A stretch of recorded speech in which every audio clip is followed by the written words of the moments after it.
Ganito gamitin ang urea fertilizer. Una, kumuha ng 16 liters ng malinis na tubig at ilagay ito sa timba.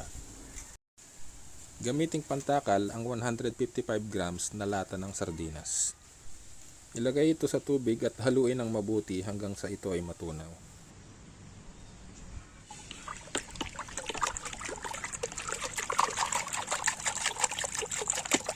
Kapag natunaw na lahat ay pwede na itong gamitin. Ganito naman ang paglalagay, guys. Ang paglalagay is ilalagay sa tapat ng canopy ng halaman. Ito yung canopy niya, ito paikot na to, yung dulo ng dahon niya.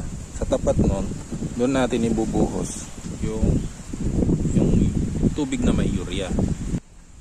Yung ginamit natin na pantakal kanina ng abono, yun din ang gagamit natin pantakal para sa pagdilig. Paikot. Yan. Since medyo malaki na tong papaya, pwede nating dalawahin. Yan, kasi malaki na siya. Ang ganitong method ginagawa every 2 weeks kasi quick release ang method na to. Ma-absorb niya kaagad yung nutrients. Tapos hindi kasi pwedeng weekly kasi masyadong magiging succulent yung mga dahon ng tanim. Magiging malutong, sobrang lutong, tapos magiging prone siya sa mga peste kasi lalapitan siya ng mga peste pag sobrang succulent ang mga dahon niya. Kaya ginagawa ko to every 2 weeks lang para hindi masobra. Yung unang method na ginawa ko, ang tawag doon ay drenching. Ito namang isang method pa na to, ang tawag dito ay side dressing. Ilagay pa ikot doon pa rin sa tapat ng dulo ng canopy, tapos tabunan para hindi mag-evaporate. Kapag ganitong method naman ang ginamit ko, ay ginagawa ko ito every 4 weeks. Dahil ang method na ito na side dressing ay slow release, kaya matagal ang interval ng paglalagay ko dahil matagal matunaw ang fertilizer. Kaya naman natin dito nilalagay yung fertilizer sa tapat ng dulo ng dahon niya or ng dulo ng canopy niya. Kasi nandyan banda yung mga roots niya for nutrient uptake. Yung kasing roots na malapit dito sa may puno niya is for anchoring.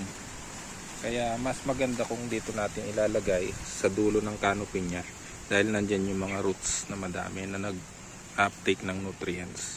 At para hindi na rin mapaso or ma-fertilizer burn yung puno natin. Kaya dyan sa dulo nilalagay. Ngayon, ang tanong naman is kailan natin siya dapat ilalagay? Ilalagay natin ang urea during vegetative stage ng tanim natin. Kagaya nitong papaya na to, nasa vegetative stage pa siya. Ang urea kasi ay nagpapagreen ng mga dahon at nagpapabilis ng paglaki. Ngayon, kung ang mga tanim mo ay mga leafy vegetables, gaya ng pechay at saka lettuce, mga mustasa, all throughout pwede mong gamitin ang urea sa kanila kasi yan nga, ang purpose lang naman nila is for dahon. Pero sa mga namumunga na na tanim, ginagamit natin siya during vegetative stage. May pa kasi yan flowering stage tsaka fruiting stage. So during vegetative stage natin siya dapat gamitin. Ganun lang guys kung paano gamitin ang urea, drenching at side dressing. Kung may mga katanungan ka pa ay ilagay mo lang sa comment section at sasagutin ko yan agad. Don't forget to like this video and mag-subscribe ka na rin para lagi kang updated sa mga videos na i-upload ko. Salamat!